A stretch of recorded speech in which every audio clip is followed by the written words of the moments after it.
क्योंकि international market में जो शुगर के प्राइसेस हैं वहां तेजी देखने को मिली है। दाम $19 के पार निकल चुके हैं। क्या है तेजी का कारण और देश में क्या इस तेजी का असर पड़ेगा?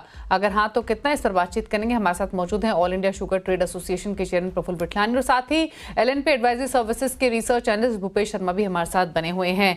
प्रफुल्ल जी, पहले तो आपसे समझना चाहेंगे इंटरनेशनल मार्केट्स में इनफैक्ट हमने जो प्राइसेस सर्ज होते हुए देखे, अगर हम लंदन में देखें तो प्राइसेस 2 वीक्स के हाई पर है, न्यूयॉर्क में 2.5 मंथ्स के हाईस पर प्राइसेस ट्रेड कर रहे हैं।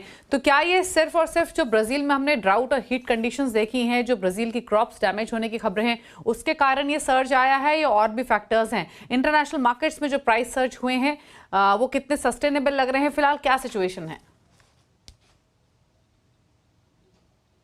देखिए, ये सिर्फ ड्राई मौसम या फायर की वजह से सिर्फ नहीं है। फायर तो है ही, बिकॉज स्टिल फायर जो हुआ है वो अभी तक कंट्रोल नहीं हुआ है और एक्सटेंड हो रहा है। दूसरी बात उसमें ऐसा है कि 30 सितंबर को ये एक्सपायरी आ रही है, तो शॉर्ट कवरिंग काफी हो रही है। और कल एक इरक्रू का एक ऑनलाइन कॉन्फ्रेंस थी जिसमें अच्छे अच्छे रिसर्च एनालिस्ट ने काफी तेजी की बात बताई है। तो उसकी वजह से वो शॉर्ट कवरिंग आ गई और कल से फंड लोगों ने काफी लॉन्ग जाने की शुरुआत कर दी है। तो तेजी बरकरार रहेगी। यहाँ से 8 से 10% रोज शुगर के रेट्स जो है 22 सेंट क्रॉस कर सकते हैं मार्च के कॉन्ट्रैक्ट के। और जहां तक अभी तो हमें ये व्हाइट शुगर जो है इसमें यूरोप और यूक्रेन की रिफाइनरी की वजह से वहां पे सरप्लस है, वहां पे कोई कमी नहीं है।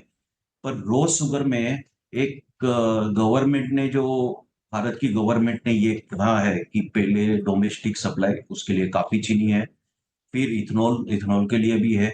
अगर पेरिटी के हिसाब से जब 22 सेंट के ऊपर अगर चीनी चली जाती है तो एक इंडिया को अच्छी खासी एक मार्केट मिल जाएगी जहां पे पेरिटी टू इथेनॉल या हम कहते हैं एक्सपोर्ट के लिए एक अच्छा ये रहेगा, क्योंकि वर्ल्ड मार्केट में रोज शुगर सप्लाई की थोड़ी कमी दिख रही है।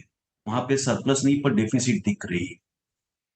तो हमें ये लगता है कि एक अच्छा मौका हमारी सीजन के टाइम ओके। पे मिलेगा, सब्जेक्ट कि गवर्नमेंट अगर एक्सपोर्ट की अलाउ करती है तो शुगर एक्सपोर्ट पॉलिसी आप एक्सपेक्ट करें कि रीलुक हो सकती है फिर ऐसी कंडीशन में? नहीं, कैसा है कि गवर्नमेंट ने बहुत अच्छी तरह से बोल दिया है कि पहले हम डोमेस्टिक कंजप्शन देखेंगे। अभी हमारे पास क्या है, 7 मिलियन टन के ऊपर की इथेनॉल ब्लेंडिंग की कैपेसिटी हो गई है। तो हमें 5 मिलियन टन अगर इथेनॉल ब्लेंडिंग करते तो ये सीजन में मुझे मुश्किल लग रहा है कि कोई एक्सपोर्ट की परवानगी मिले। उम्मीद कम है, बहुत कम है। ओके। ओके, तो इंडिया में फिलहाल अवेलेबिलिटी कैसी देख रहे हैं आप फेस्टिवल डिमांड को ध्यान में रखते हुए? और जैसे आपने कहा रॉ देखिए, शुगर के प्राइसेस बढ़ सकते हैं, अगर हम रिटेल प्राइसेस को देखें तो आप कैसे देख रहे हैं? मैं तो रो प्राइसिस जो है 22 सेंट को क्रॉस करेगी, ये मैंने आपको बताया। और जहां तक हिंदुस्तान में चीनी की उपलब्धि की है तो हमें रिक्वायरमेंट रहती है करीबन 55 से 60 लाख टन क्लोजिंग स्टॉक की एंड ऑफ 30 सितंबर को। पर ये बार हमारे पास चीनी रहेगी करीबन 78 लाख टन। और अगले साल का प्रोडक्शन भी ये साल से ही थोड़ा सा अच्छा रहेगा, कम नहीं रहेगा या इक्वल टू रहेगा। तो इस हिसाब से हमें कोई शुगर की कमी दिख नहीं रही है।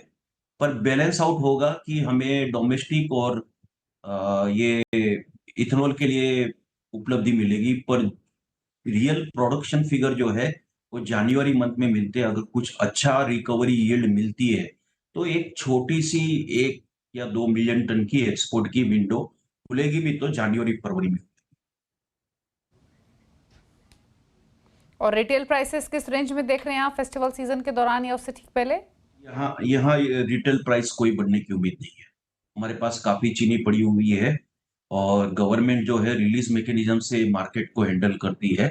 तो काफी रूल्स रेगुलेशंस पे चीनी होने की वजह से कोई फेस्टिवल की जितनी चीनी चाहिए उतनी सप्लाई होती रहेगी और बिल्कुल कोई दाम बढ़ने की उम्मीद नहीं। ओके, तो रिटेल में दाम नहीं बढ़ेंगे, रॉ शुगर के प्राइसेस ऊपर जा सकते हैं। तो ये फिलहाल की स्थिति है, लेकिन फेस्टिवल डिमांड या डोमेस्टिक डिमांड को मीट करने के लिए सप्लाई पर्याप्त है। शुक्रिया प्रफुल्ल जी, अपने